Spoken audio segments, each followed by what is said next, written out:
Guys, good Wednesday morning. I'm Jerry Miller, and welcome to Real Talk with Keith Smith on the I Love CVille Network. Thank you kindly for joining us. We have a Charlottesville, Albemarle County, Central Virginia, Commonwealth, country, and worldwide audience. And today, in what could be the most anticipated Federal Reserve meeting, at least that I can remember, Powell this afternoon is going to announce how much rates are going to move yet again to combat inflation.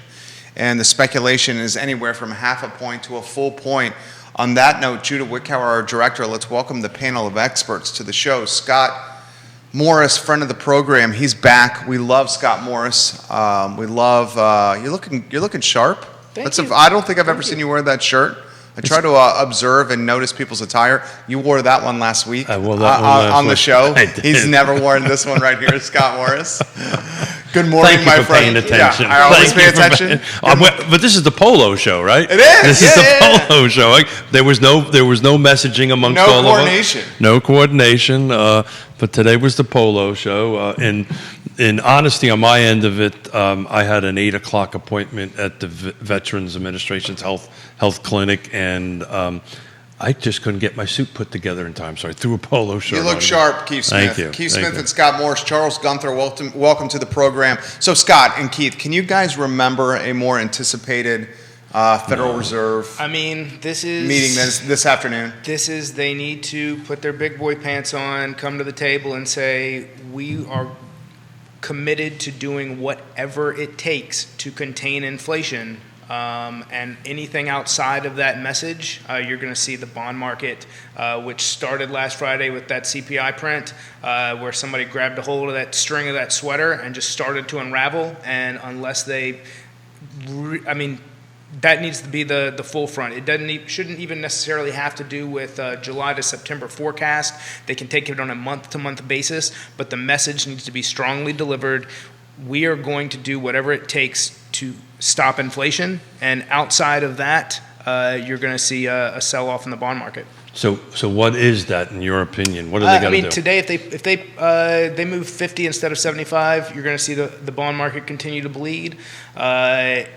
Anything, I think 75 is what's priced in. I think that kind of at least gives everybody okay, you seem a little more serious about this attitude. I'll be the first to say, hey, I thought, we saw some decent inflation numbers coming in prior to last week, and was drinking the Kool-Aid. Hey, maybe they're, what they've done is enough, and they're on track. They're on track to do enough. You're talking about the contraction it did last month, right? Not the new one. Not last Friday. Yeah. That came in really hot. Yeah, and no, last Friday. So right now, CNBC is showing a 30-year fixed 6.25, a little over 6.25. Last Friday, I was still talking 5.25, 5.5 with well-qualified clients. By Monday morning, we were 5.25. By Monday afternoon, I was quoting 6%. So, do you think this 6.25 or 6% of where we are now is already, by meaning priced in? I think it's priced in right now at 75 or 50. We see a 75 okay, that's what I was thinking. Move by the Fed. We see a 50 bip move by the Fed. You're going to see mortgage-backed securities, 10-year bond, just the bond market in general is going to start selling off again. So, before the show, I was throwing a theory out there. Does anybody at this table think they'll go higher than 75? Well, you think one. I think a full point. Look, I think they move 75 at this meeting. Well, Powell is so. They give a strong speech, and then they stop forecasting, and they say we will continue to move depending upon what we see in the market, and the market being more related to inflation than the market itself. Because if they let the market drive the boat, they're going to be in So to go back to your question earlier, so I'm the senior statesman. That's what I want to ask. Senior statesman at the table, right? Is this the most anticipated Fed meeting that you can remember in your lifetime? So that's what I want to know. It's more than that, right? So it's just kind of like 20, 30 years ago, nobody really talked about the Fed, right? You also didn't have what we're doing right now. You didn't have us on Facebook, on social media. There wasn't this information in your thing. You got the news at 6 o'clock with a guy smoking a cigarette or a gal, whatever it was. It was a very different environment. I followed it personally closely because my development money, right, my acquisition and development money was always tied to the Fed because it was a point over prime or 2 points over prime, right? So, I followed it pretty closely. But I think as a, overall market, we weren't really paying attention to it a lot back in those days. And I'll tell you, I looked at it. 2003, we were at 5.83%. 2004, 5.84%. 05, 5.8. 06, 6.41. 07, 6.30. 08, 6.04. These are interest rates, guys. These are interest rates, thank you. 30-year mortgage rates, averages. What was happening at that time, folks? So Market was going nuts. yes, but this is what we're seeing. Market related and Didn't have inflation related inflation, is more relative to a 1990s 94ish .com, and also at that time we had a Greenspan and a Fed that didn't telegraph their punches. It was like this whole did the guy order a ham and cheese, and is he carrying his briefcase in his right hand versus his left hand, as far as like the tell-all as far as what they're going to be doing later in the day, versus now we've got this more open and robust system, but in doing that, you get a more the market tries to drive more of what's going to happen. Or there's nothing that you can have a conversation with anyone on the internet about related to any of this without somebody or the bulk majority telling everyone that everything is already priced in, no matter what the conversation is. Oh, that's already priced in. Well, that's certainly that's the point I was trying to talking make. point with the mainstream media. Until something happens, and then it's shift. Maybe that wasn't Look priced at in. you, huh? Thank you. That was Look good. at you. It was good. It was Shift good. worked it in. That's the point I'm trying to make, right? Back in the day, you had a newspaper, right? It was a smaller group of people that may be talking about this, but everybody's talking about it.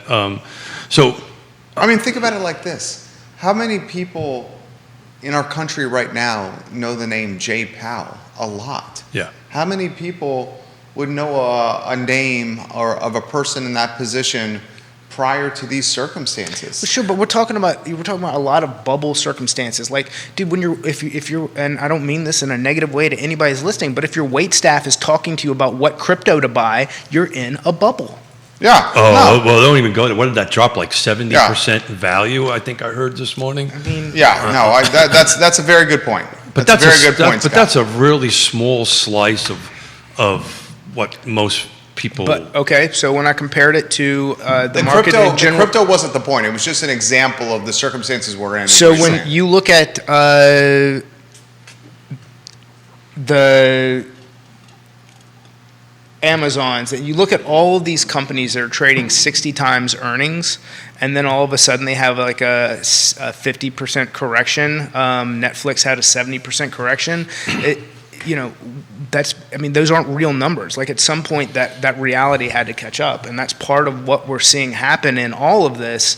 Is on top of printing a third of the print that's ever been in. It's pretty interesting. rotation. I had this conversation actually with Alex Erpy the other day. We had a cup of coffee to talk about a couple of things. I guess my point is it's not just one thing. Well, it never is. Yeah. It never is, right? Neil Williamson is paying homage to Volcker, to Paul Volcker, the 6'7" giant who ended stagflation and had his own rule. He shares a link in the comment section on my Facebook page. Christopher Eagles watching the program. Dan Pettit has a comment that Scott Morris will appreciate. He says, "We will continue to have the home selling even with the higher interest rates. It may stabilize the market somewhat." And then he says, "Scott, how many clients have you been losing due to increase in the interest rates that now have to rent that we're looking at buying?"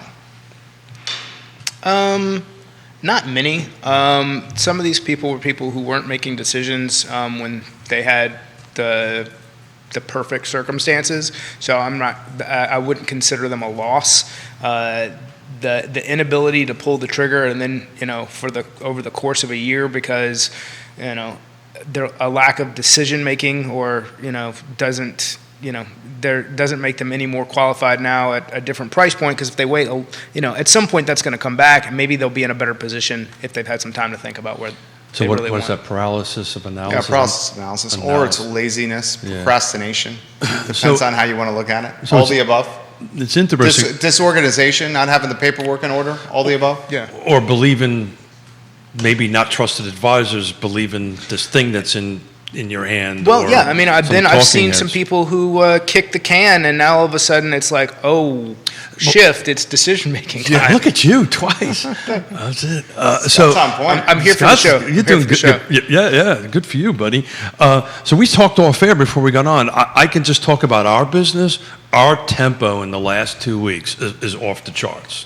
It's off the charts with phone calls. Hey, I'm ready to list. It's off the charts. Hey, I'm ready to buy. It seems to me the tempo, at least from our business anyway. So what do you attribute that to? Is that because of, the rate storyline, have you guys followed this? The Powell raising rates storyline has now trumped Ukraine, Russia. Sure. It's trumped recession.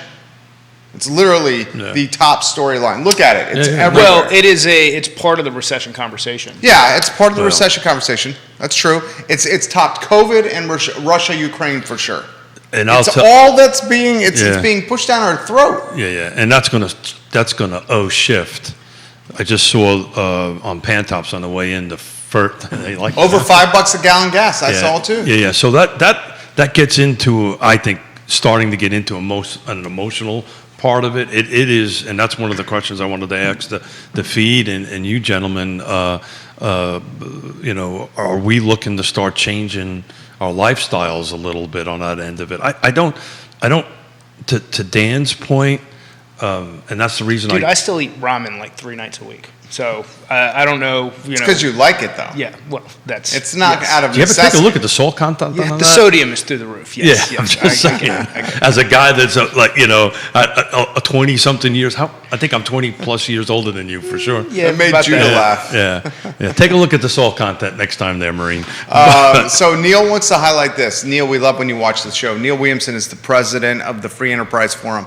He says Volcker fought greater than 10% annual inflation rates with contractionary monetary policy and courageously raised the Fed funds rate to 20% in March 1980. He briefly lowered it in June. When inflation returned, Volcker raised the rate back to 20% in December and kept it above 16% until May 1981. That extreme and prolonged interest rate rise was called the Volcker shock. It did end inflation. Unfortunately, it also created the 81 recession. President Jimmy Carter appointed him, and President Ronald Reagan reappointed him in 83. So I lived through this, and when Scott was talking about earlier, that's what I think is in front of us right Well, now. that's horrendous. Yeah, we don't want that. Well, that's horrendous. We're not going to see. So it wouldn't take. I don't know. We wouldn't have they wouldn't increase to 20, but what they would do, assuming that they really were committed to it, you'd start seeing full point moves all the way through September. That would shock the market, and we would 1,000% be in recession territory and doing it. But that would, if they wanted to like really stomp it out, that would be the full on move. So I think that's what they're going to do, frankly. I didn't, a couple of weeks ago, I didn't They think should have so. already done that.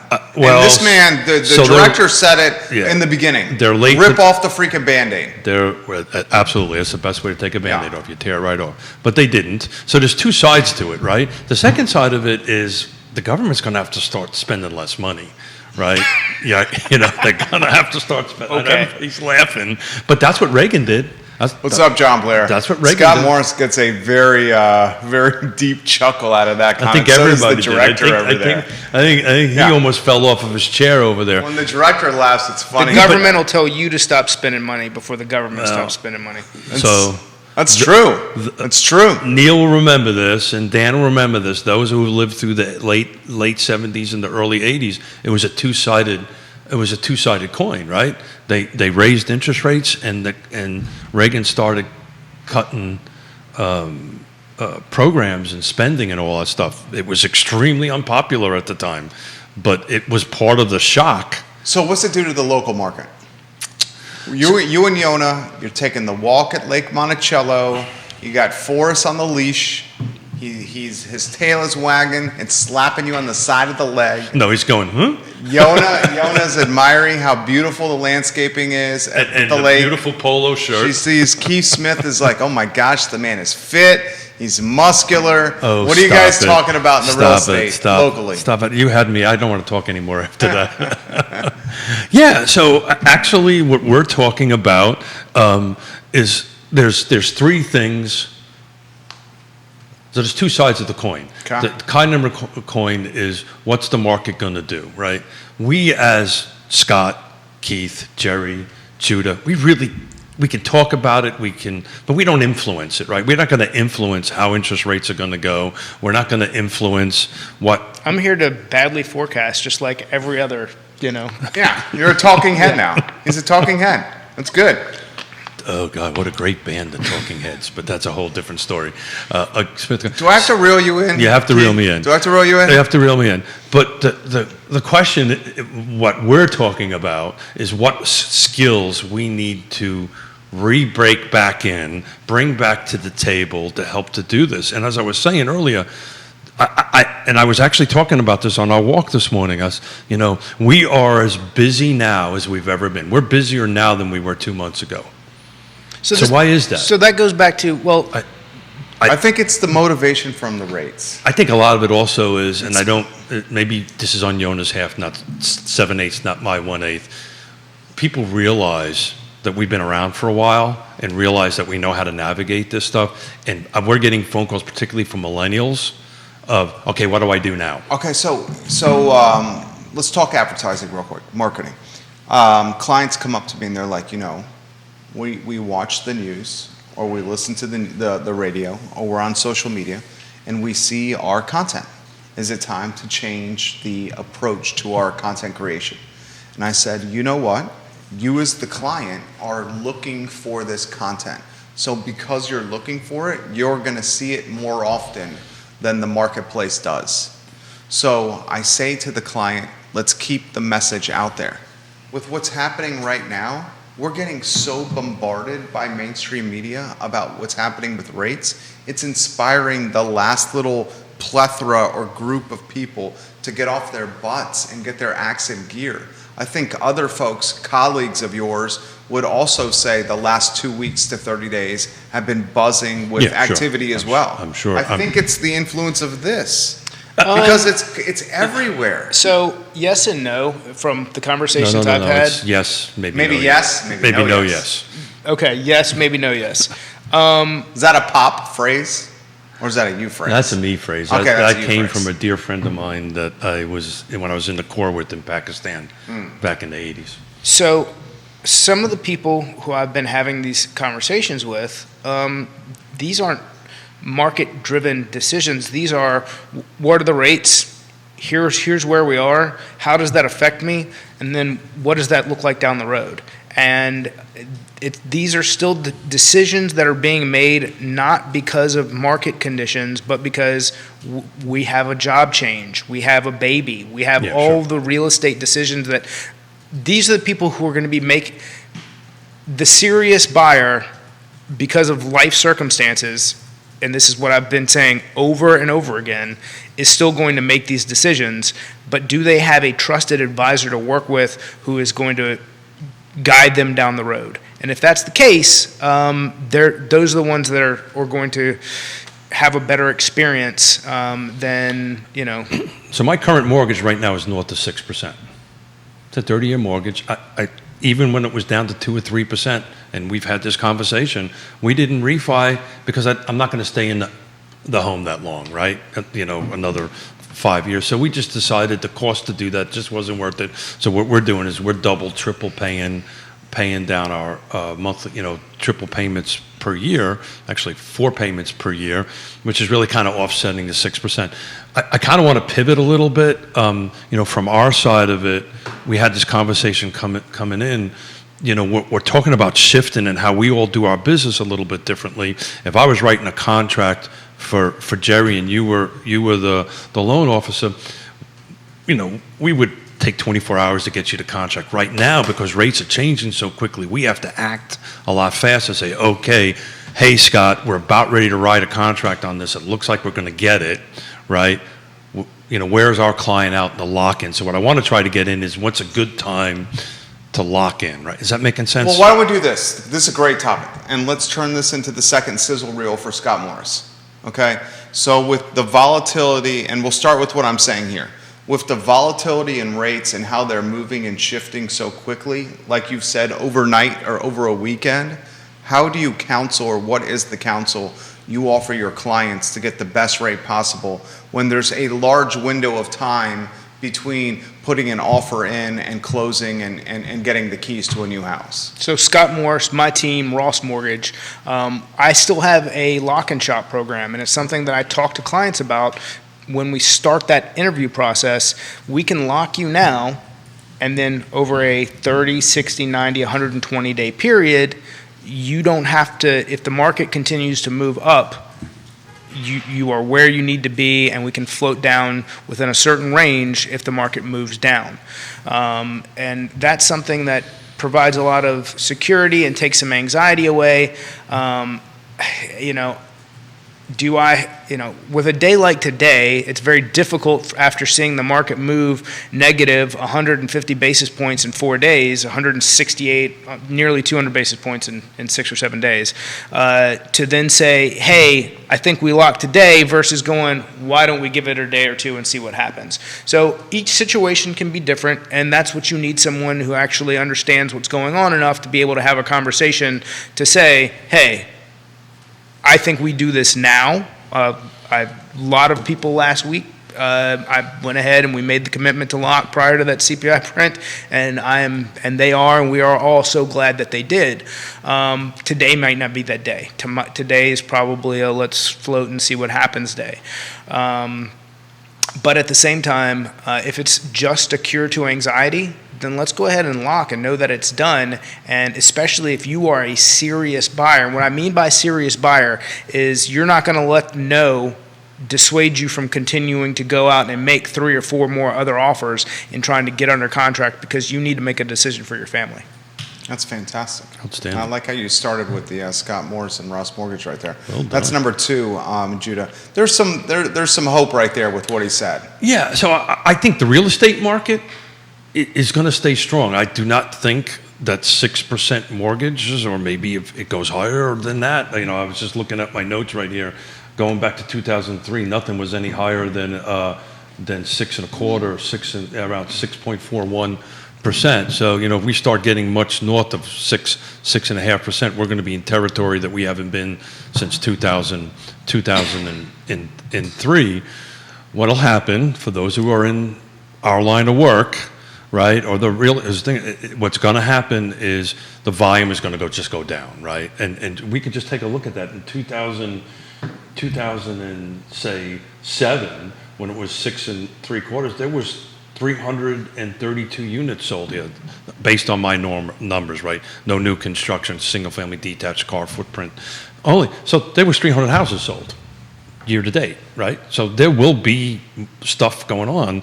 You're just going to have to change how you do business. How many homes traded in 2020 or 2021? Yeah, so year to date. I just took a look at 2022. I can tell you, okay, because I got that notes down. Year to date. Year to date was 1,243 units. So that's almost 1,000 units more than in 07.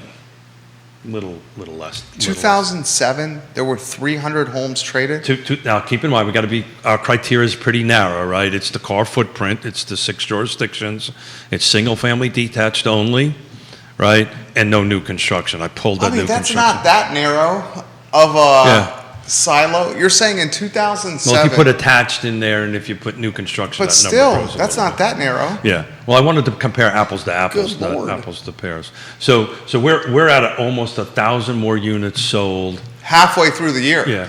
2009 were like 1,200 units. In 2009, we were at 101 days on the market. So one of the neat things I wanted to take a look at this is from a days on market scenario, and my position always been when you hit about 60 is when you start doing it. So if you look somewhere and, when you start seeing 2007, 2008, 2009, we start moving into the 60, 90, 100 days. Really became a buyer's market It then. became a buyer's What's the DOM now? DOM now is 5. For 2022, the DOM Five. is still 5? These are median based on Good that same Lord. criteria. So we're like eons away Yeah. from that. It's just the buyer pool is substantially less. Everybody is going to have to up their skills. There's also a big difference with now, and then I'll throw this to Scott.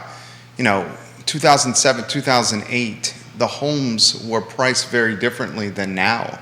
Over the last 2 or 3 years, we've had massive appreciation and equity creation.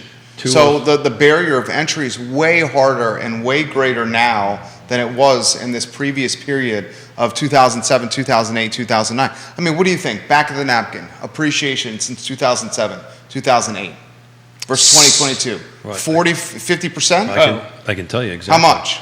It was in 2007, same criteria. Yeah. Median sales price was 305. It's now 430. Okay, that's a massive jump.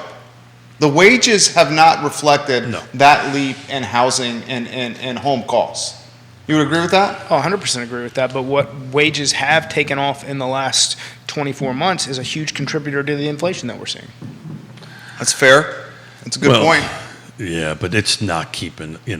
I'm not, no, two different things. I'm not, so housing doesn't even get priced in the CPI. Right. For Yeah. the exact purpose of it. If it did, it would butcher that number even, It'd be way instead of uglier. 8%, would be 16%. Yeah, it'd be way uglier. Yeah.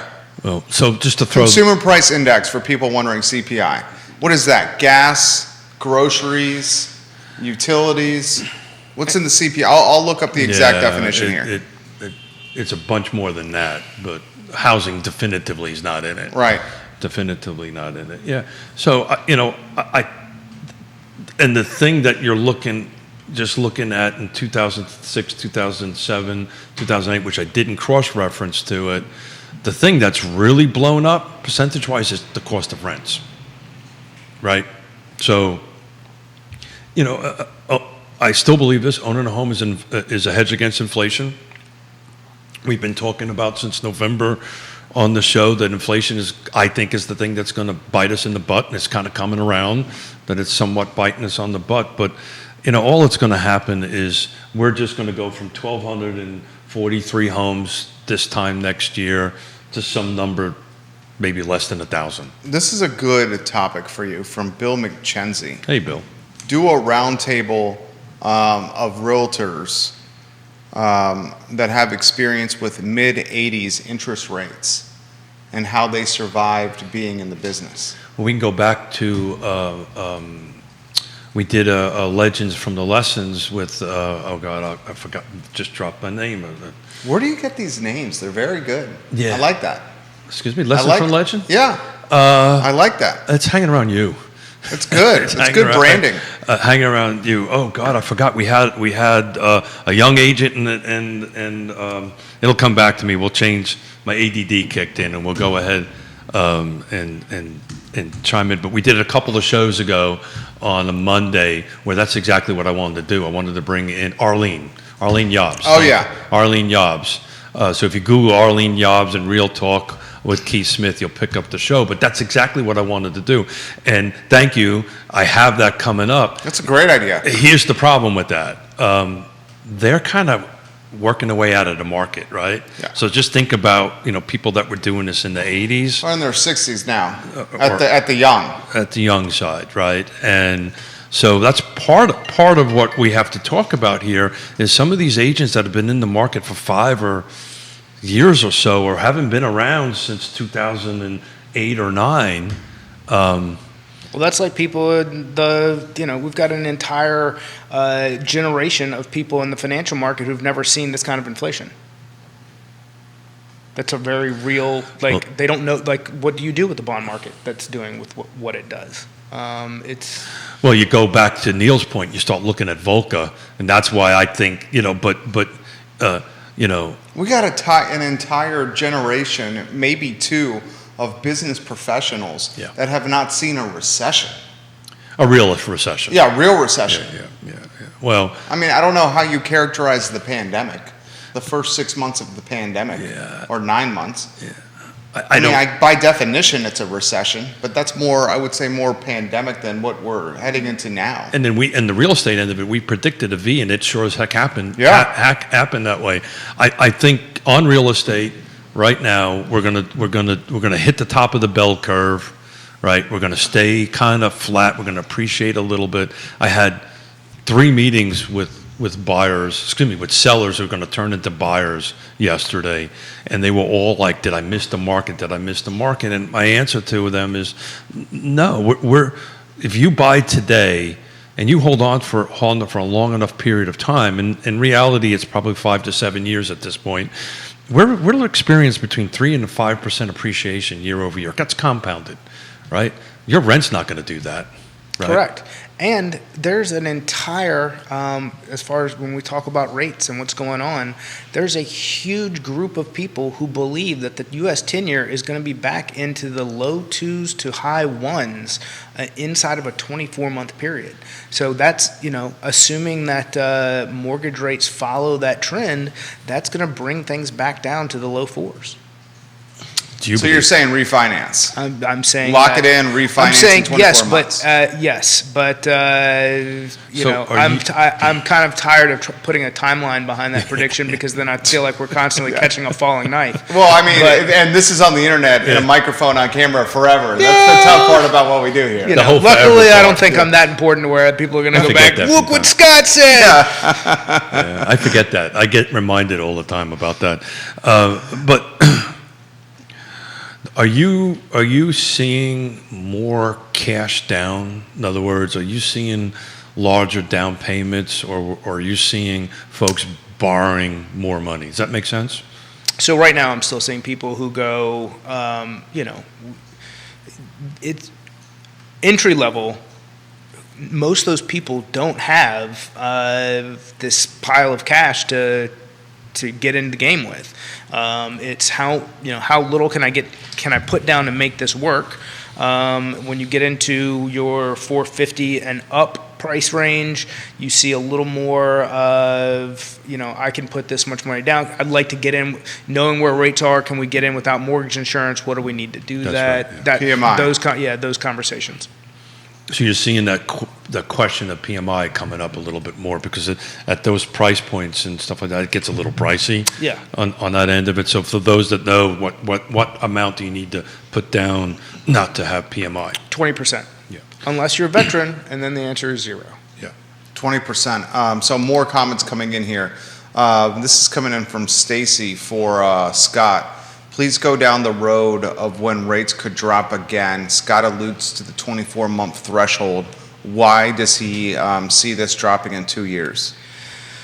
Because with every recession that the government has created, from the peak of their interest rate increase, they begin to put their thumb back on the scale, or that means some act of lessening within 8 months from the last increase. So I don't think we're out of the increase, and that would mean that sometime in late 2023, statistically speaking, if we get to peak inflation and they stop increasing and they've unloaded enough of their portfolio by early 2023, and what I mean by that is the government has had been purchasing billions of dollars of bonds over the course of the last 24 months, and then in May they begin selling those bonds. So they're unloading a $10 trillion or $9.52 trillion portfolio back out into the open market. It's kind of the opposite of quantitative easing. So as they do that, along with these interest rate hikes, at some point, once they're going to run the economy into a recession, at some point they're going to stop the rate hikes, and then an average of 8 months later, they begin to put their thumb back on the scale in order to help the economy take back off again. So that's how I'm getting to that estimate. Now, at the same time, I'm also done guessing about when we get there, but it's going to happen. Historically, not the pandemic recession, because that was not really, in my opinion, that really wasn't a recession, because we didn't have 2 consecutive quarters of it, of negative growth. But in any event, generally they last 18 to 24 months. That's kind of the rule of thumb, with the exception of the time of great unpleasantness, which lasted years on that, which was a bit of an outlier, and I would consider that a depression over a recession, frankly, at least from my perspective on that end of it. But so what's going to happen? I think they're gonna. I think you're somewhat right. I think the Fed is going to start all of a sudden deciding this is a great time to rip the Band-Aid off and start making some quick increases to try to shock the market, which will put us into very much so a recession. I don't think gas is coming down anytime soon. I don't think inflation is going to come down quickly on that end of it. And it's going to take, after that shock happens, probably 18 to 24 months to get through that. So one quick correction: it was a recession during COVID. The year 2020 had back-to-back quarters for certain of recessionary data. Here's a comment that I think we got to tread carefully with, and this is from Jennifer, who says, first, Jennifer, thank you for watching. She's watching in Short Pump. She commented on the show on Monday where you asked where she was from, Keith. Got it. She said many of our parents and many of the boomers, a third of their net worth has now been erased because of what's happened with the markets over the last month and a half. Can you guys talk of how that could impact housing and how that could impact what you guys are doing professionally? I mean, that's true. I mean, I was having this conversation with family members over the weekend. I mean, a lot of folks that are, upper 60s and the 70s that are on a 401k, set fund, set retirement, have seen 25% to a third of their retirement erased over the last 60 days. Plus, it's almost 10% more expensive to live. Right. Plus the $5 gas Yeah. and groceries. Yeah. I mean, that's serious. So that goes to a conversation that I've been having all week in relation to higher rates. Some of these, and not everyone is in this position, but for those that have properties that have appreciated 20% in the last 24 months, and what we just discussed, 50% in the last 12 years, now may be the time for them to look at taking that equity out or selling that house and then buying into a smaller downsizing position. And that's what she's getting at. She and puts putting- a follow-up comment. She says, will this open up inventory because boomers will realize they no longer can afford their current home with taxes and inflation as it currently is? So I think afford versus having someone go, let's look at if we took this money, if you were to sell the house and downsize and be able to increase your cash flow, and to put yourself in a better position without having to draw down further into your 401k while that still has a chance to recover.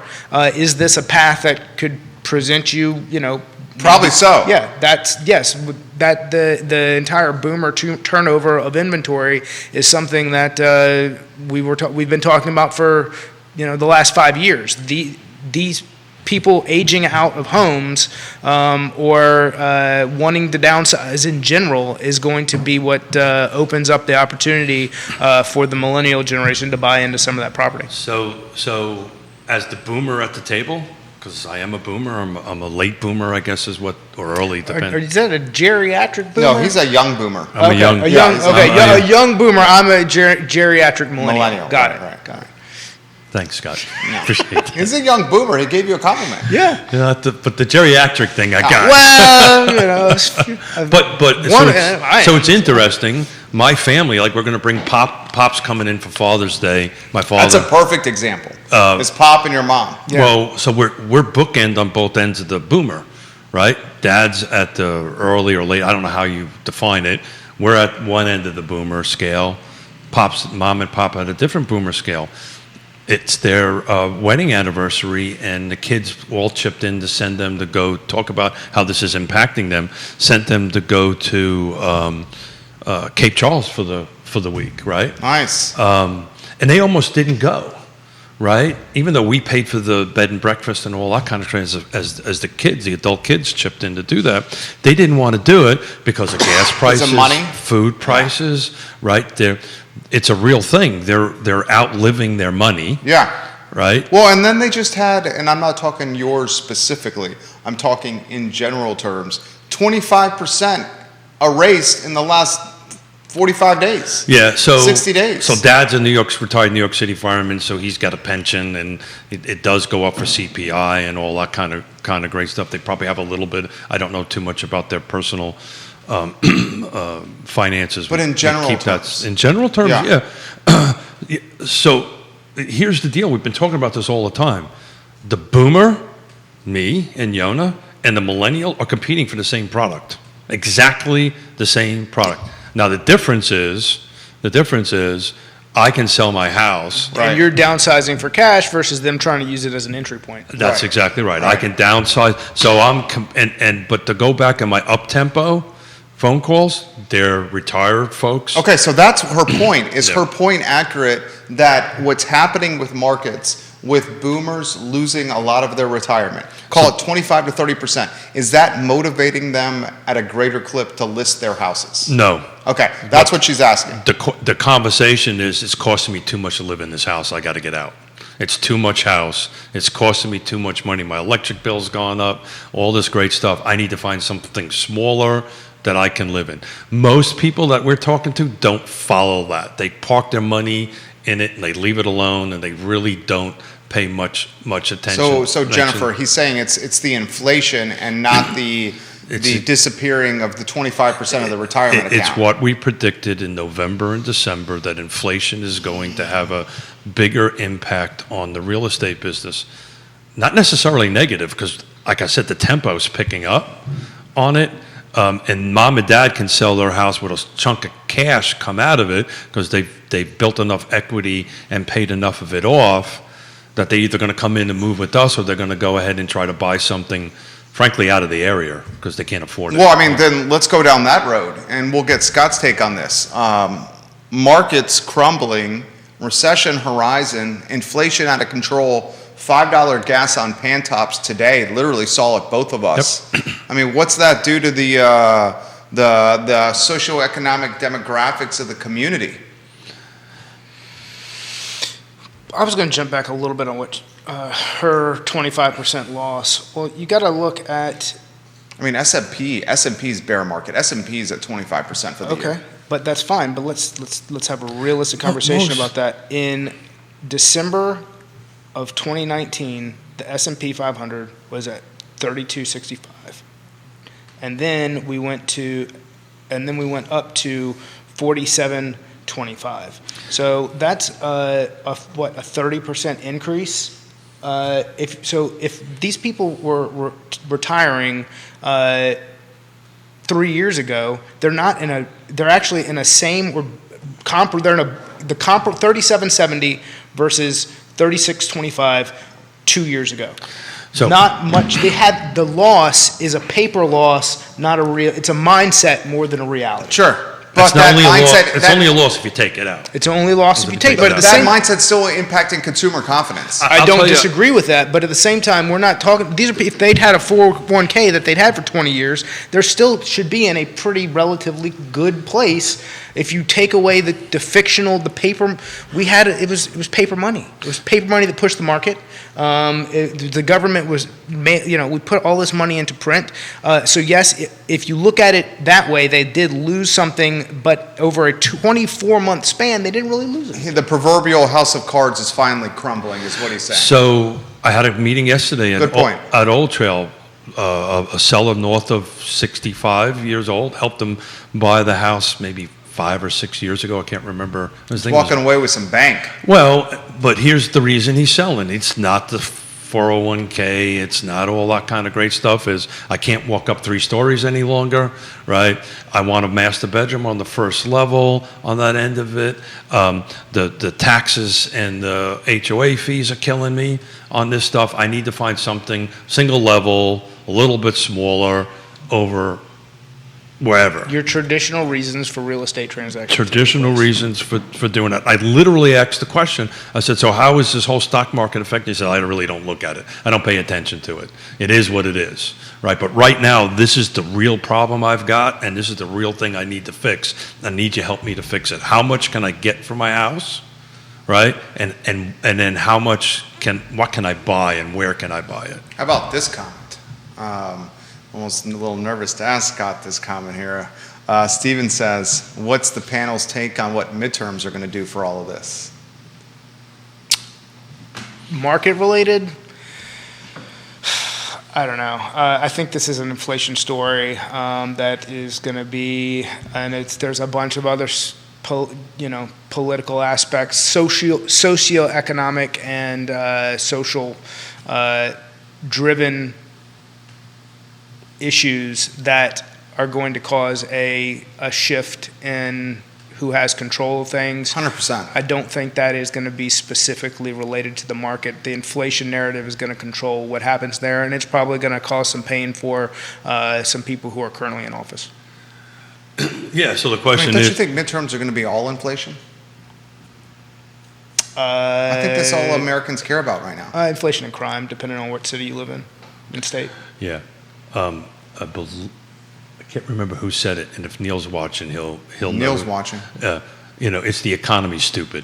Yeah. It's always the economy. It's stupid. not schools anymore. It's not always COVID. it's not COVID. It's not masking. always the economy, stupid. It's not parents and autonomy. It's not any of that. It's And you know, the dollar. And the follow-up question that I have is I'm not so sure if the Congress really impacts this much one way or the other. I think that's they certainly did during COVID. On some level, they did. After on some level, so it's more like when things are good, they pat themselves on the back, Sure. and then when things Sure. are bad, they point fingers. Well, it's exactly right. If it's going great, hey, look at me. If it's not going great, look at Jerry, right? Yeah. But look back to that point, and what was the options that they had available to them in the middle of COVID, right? You're saying the quarantine? Yeah. I mean, not quarantining and crushing small businesses. I mean, and not, we're all pro small business here, Yeah. but I don't want to, Monday morning quarterback. and we are Monday morning quarterbacking, but let's certainly identify that they prioritized big box over mom and pop. Oh, that's without doubt. And now the mom and pops are still, one of the reasons people keep asking is why are all these businesses for sale, is these people are just... They're wore out. They're now just getting out of it. Where like folks like us, where we're not in F&B, we're not in retail, hospitality, we're not actually selling. You're selling a product, but it's not like you have a product on a shelf or inventory that's going to die. They're saying we're still feeling it. Yeah, I look at everybody at this table more in the education business than the selling business. Yeah. On that end of it. But yeah, we talked about this. I can't remember what show. The poor restaurant, right? They got hammered by COVID. Dude, and a bunch of them are about to come on. I'm sure of it. They can't hire anybody. Can't get workers. Can't get workers. And the workers they can get are demanding more money per hour than they can afford with their business. So I'm actually bringing on a couple of the owners of Roots here later on. I think it's going to be in July, and I was actually had a pre-show conversation with them, and he was telling me that like 70% of their salad bowls have chicken in it, and their cost of chicken went up like 4 or 5%. So, and I said, so did your prices go up? No, right at the moment we're eating it. We're literally eating it. That's only going to last but so long. Dude, I've always had this conversation, and it's a loss leader, and I get it, and blah, blah, blah. But if you can sell a rotisserie cooked chicken in the grocery store for $6.99, and you can get a T-shirt at Target or TJ Maxx for $4.99, that chicken had to have been hatched, grained, raised, You know a little bit about chickens, don't you? I've got a couple chickens, and then paid someone, processed, Low and Judah laughs. and then cooked in the store, and then set out there in its plastic container. Like it's mind-boggling. Yeah, that should to be me. like $20. It should be. It's an $18 thing I don't get it. I love Scott's farm. So how many chickens we got left? I'm back, baby. back, baby. I've got like 22 birds and a duck. The duck. Yeah. The duck is new. Yeah, the duck is new. I took the girls to like this poultry Scott auction Morris and- is a gentleman farmer in Culpeper County. He's got is it called a farmette? Yeah, we call it Is a it a farmette. farmette? Yeah. He's got a farmette in Culpeper County. So how are you keeping them alive? How did you solve that problem? So I let them really open range and like now they get locked up every night. There was I thought that so I That's had a this video I'd love to see. dude. Scott running around. So they put themselves up. They go back and Oh, they really? yeah. You got trained chickens. Look at you. But These guys train dude, I chickens. had this enormous like raccoon that had learned that it could like swing around and like pull up and get into, so it had gotten in and like murdered, whatever he did, and left. And then so I set up this game camera and I'm seeing like him inside, and I'm like how is he getting in? So I started locking all these different things, and I finally found this one spot where he was actually climbing on top of this fenced run, swinging over, pulling up, getting in, and then just wreaking havoc in there. And I mean, I lost like 20 birds in the course of 3 weeks, but so we're back. The murdering raccoon killed 20 birds? Yeah, just he'd go in, he'd eat 3 or 4 of them. Tarzan's into your chicken coop? It's crazy. What do you tell your kids? He's got 3 kids under 5, right? Do you talk about the murdered chickens? Yeah, they're cool with it. They're like, They are? yeah, Wow. they're pretty even keel with the murder. But and then they were happy. They got a bunch of baby chicks again. They got the duck. It was all good. Oh, it's always a new day and a wild day at the farmette in Culpeper County. So let me for the get this gentleman straight. Farmer. You've got your chickens under control. Maybe not so much your twins.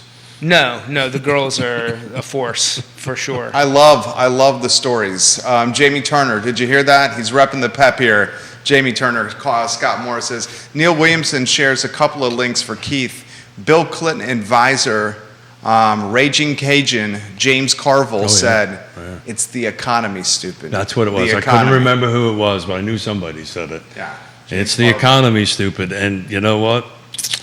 Keep it simple, stupid, because it's the economy, stupid. So we've been kind of talking about the shift, and we've been talking about this, that, and the other thing, maybe being a little bit of doom and gloom until we got the excitement of the chickens, murdering of the chicken. I don't think we've been doom and gloom. I think we've been realistic. Yeah. Unfortunately. Better choice of words, yeah. But and it's a bit of when we go on our walk, it's a little bit of a conflict with Yonna and I. Well, she's an optimist and an upbeat person. Eternal optimist. I'm just trying to be a realist. Yeah. That this is coming, and the best way to come for something, right? So we're both Marines, right? Proper planning prevents piss poor performance, right? 7 Ps. So proper planning prevents piss poor performance. So now is the time to do proper planning because it's coming. Right, and what the way we were all doing business yesterday isn't going to be the same tomorrow. It isn't the same today. You can't use yesterday's methodologies or even today's methodologies to address what's coming on the end of it. And your thinking has to be at the speed of light. I say this all the time. One of the reasons I love doing this show is I did get my bike ride in this morning, but I also did some reading on it, and it makes me better at what I do, at least I think it does. Woody Fincham, that's why they call it the dismal science. Woody Fincham of Fincham and Associates dropped off the largest bottle of Buffalo Trace I'd ever seen. Thank you for that, Woody. And that Did looks you like see that, Scott? I did. I see it now. It's ginormous. It is ginormous. Woody, my friend, thank you kindly for that. The entire studio is grateful for your generosity. That was a pleasant surprise. Gentlemen, 2:00 is the meeting, so we're less than 3 hours away. We'll see how what response that causes. I'm in agreement with what you said, Keith, that the market is still going to persevere and move forward, and that we got the buyers there. I think we're all concerned about the affordability that this is causing for the area. And we haven't seen the impact of more students than ever before this fall at UVA, which we will see soon. What are you following for the following 6 months, Keith, as we head now halfway through June? Yeah, so, I made a whole big statement about, you can't use yesterday's methodologies and today's methods to go forward, but you want to look backwards. So I hear you say that. I think that taken into consideration, there are in any set of business, in any business format, there are basic fundamentals that when things are changing and when everything is when there's chaos everywhere, if you go back to the basics That's exactly the of point. shoot, move, and communicate, Yep. that is what helps keep less chaos in your world. It keeps the clients and business partners that you're working with more structured and gives them something familiar to lean on, and it creates a set of structure not just for yourself but for them, and everybody operates everyone operates better in a structured environment. So we're back in the Marine Corps, right? Shoot, move, and communicate. I like that reference. Fire, move, communicate. You and I are communicating and do that. And the second thing is adapt and overcome, right? So now's the time to adapt, to overcome. The shoot, move, and communicate. Communications is what it's all about. Communicating with your partners, communicating with your clients. Okay, this is what's going on. Do you want to talk about for the agents that are watching, the gas card, $100 gas card raffle, Well, an open house? Did you send it? Did you let him know? I did not. I apologize. I didn't do that. But yeah, so we're seeing something that we haven't seen in Years. since 2009, 10, and 11. Just to put a little perspective on it, everybody would say 2010 was a pretty tough year for real estate, right? Yeah. On that. So same criteria, 223 units sold, 90 days on market, average median sale price was $297. So even in the midst of real estate depression, the lows, there were still units being sold. That's not that many units, though. Compared to 1,200 units, it's not, but 03, 800, 04, 600, 05, 400, 6, 400, 7, 300. So 1,243 units is pretty big. That's a lot. That's a lot number. These 4, 5, 600 units, 700 units is more of a normal ratio. It's kind of like, right, we've been talking about 3% is not normal, folks. Yeah. Don't get used to it, right? The average is 7, since 1971, the average is 7.77% on a mortgage.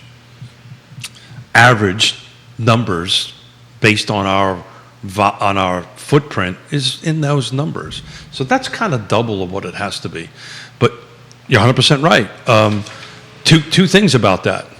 When was the last, real estate agents that are watching, when's the last time you've seen a broker open house? Well, to tell them what happened at this open house. So there's a broker open house on East High Street. In the city. In the under city. 500K. Under 500K. New construction.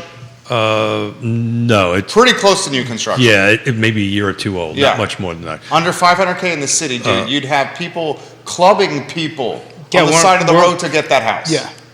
Like hitting them with clubs. It's a condominium environment. Townhome. Townhome environment on that end of it. But they were having a broker open house.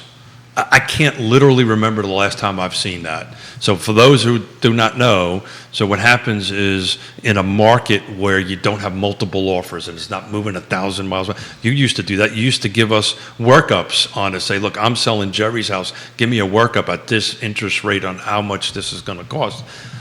But brokers, real estate agents, come in and take a look at it. Give me your pros and cons. Give me your pros and cons. Am I overpriced? But what was the prize to get people there? Was a $100 gas card. To incentivize people showing up to the broker open house, they were raffling a $100 gas gift card. So we used to do that, but it was $50. Yeah. Dude, it's back.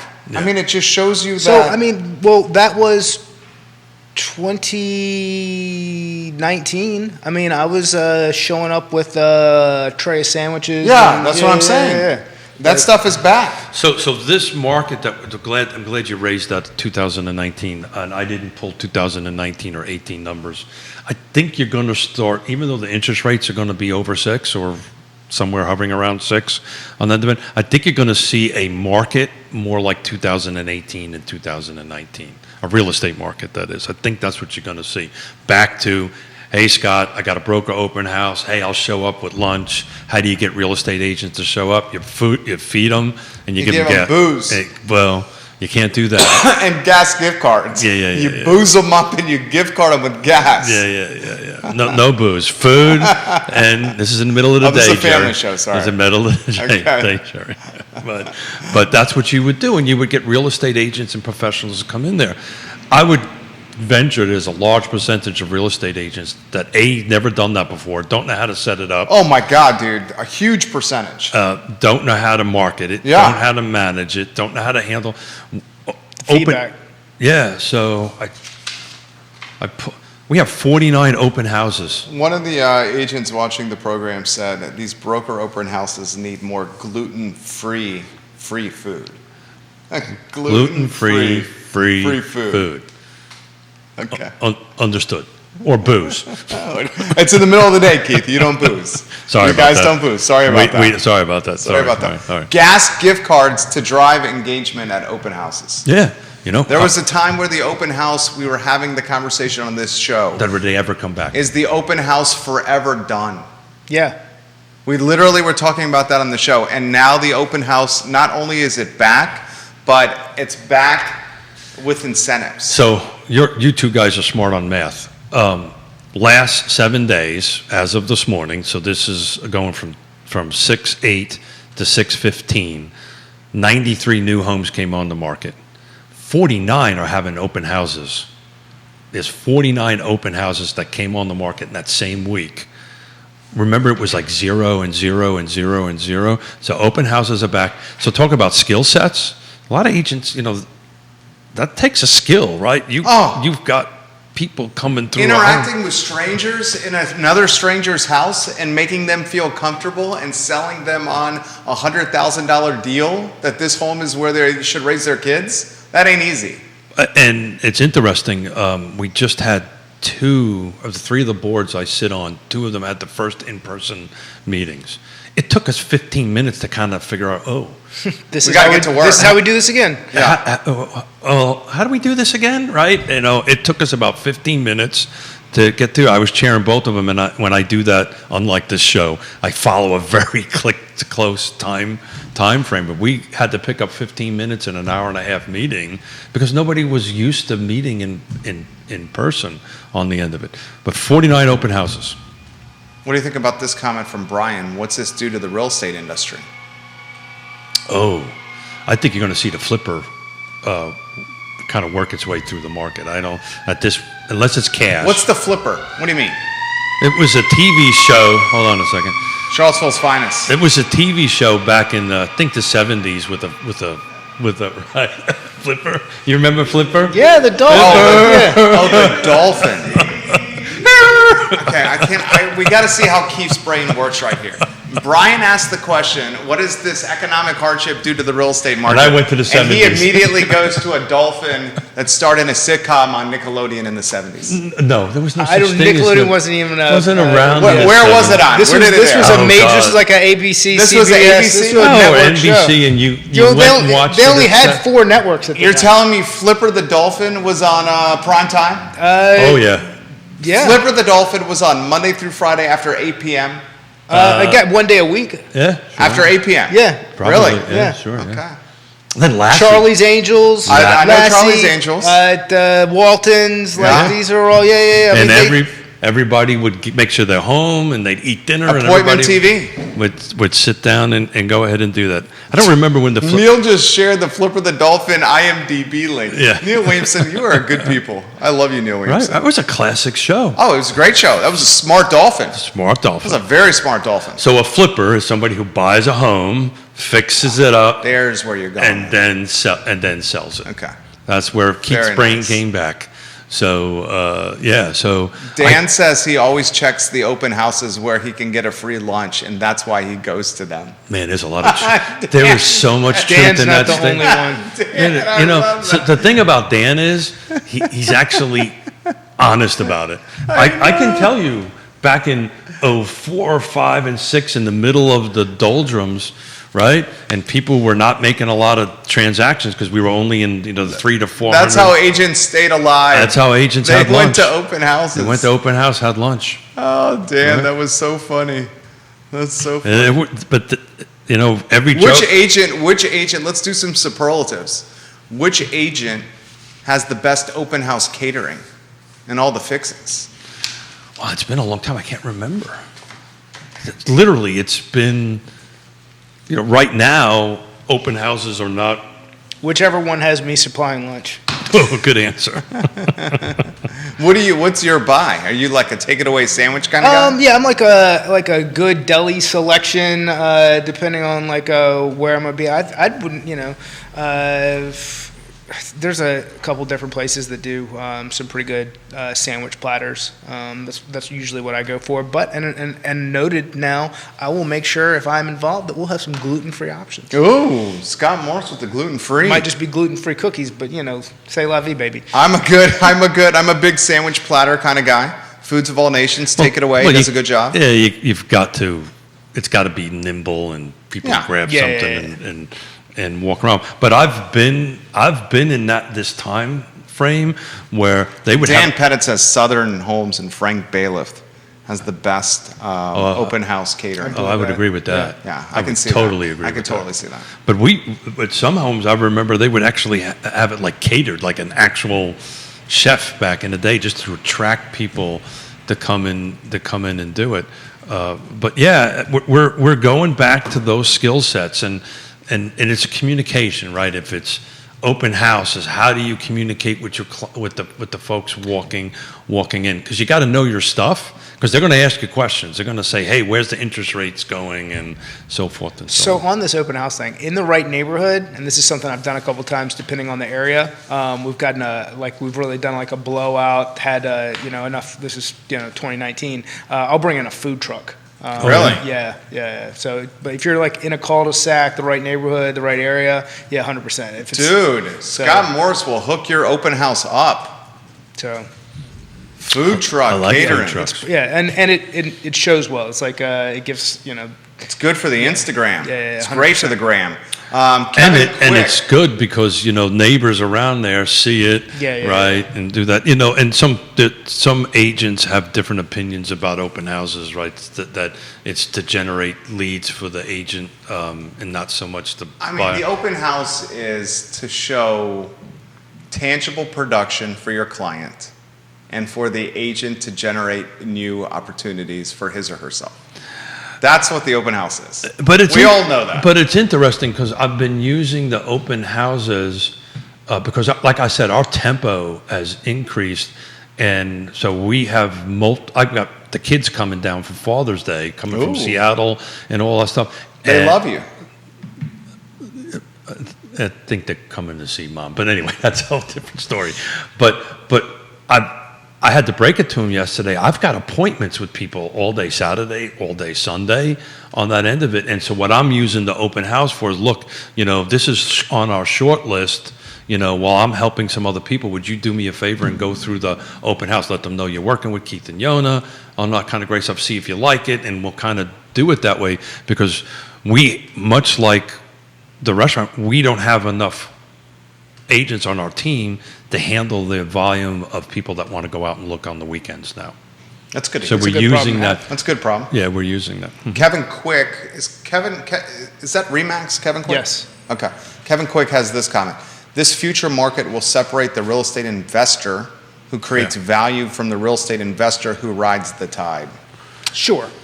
Yeah. I mean, that's what we've been saying. That's what I've been saying for some time, as you see rates go up and investors have to make these cash flow decisions, the more savvy is going to be who's left, and these ones that, It's going to help with the word that we don't using very often is the amount of homes for sale, right? Because they're gonna put them places to live.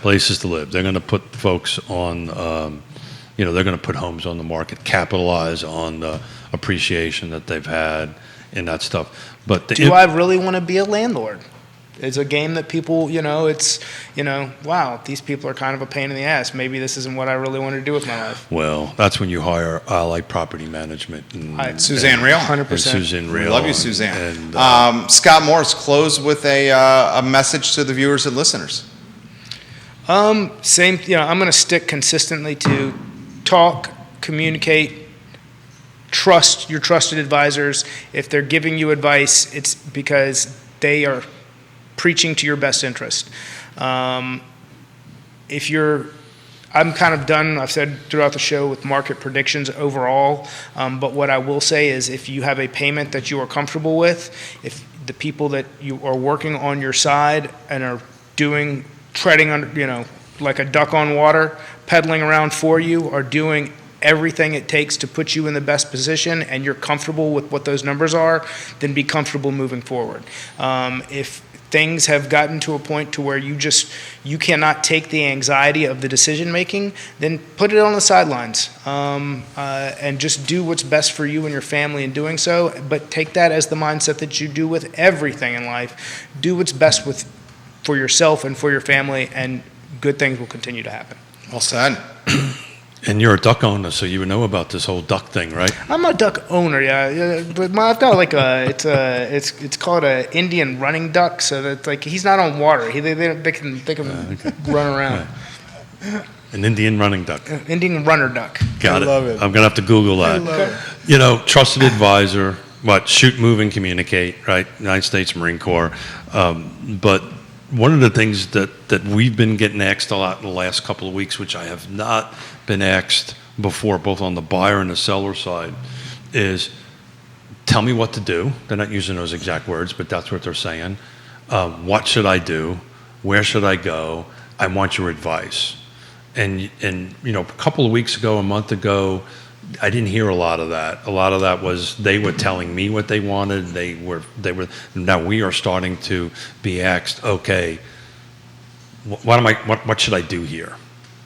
So trusted advisor, communicate, shoot, move, and communicate. Keith Smith, Scott Morris, Judah Wickhauer. Real Talk on a Wednesday, presented by Ross Mortgage and powered by Yes Realty Partners. It's Polo Wednesday. Polo Wednesday. Show was fantastic. The band is back together. We love having Scott on Wednesdays in the studio. The I Love CVille show is up in 59 minutes. Thank you kindly for joining us. Have a good morning and take care. Okay. Okay.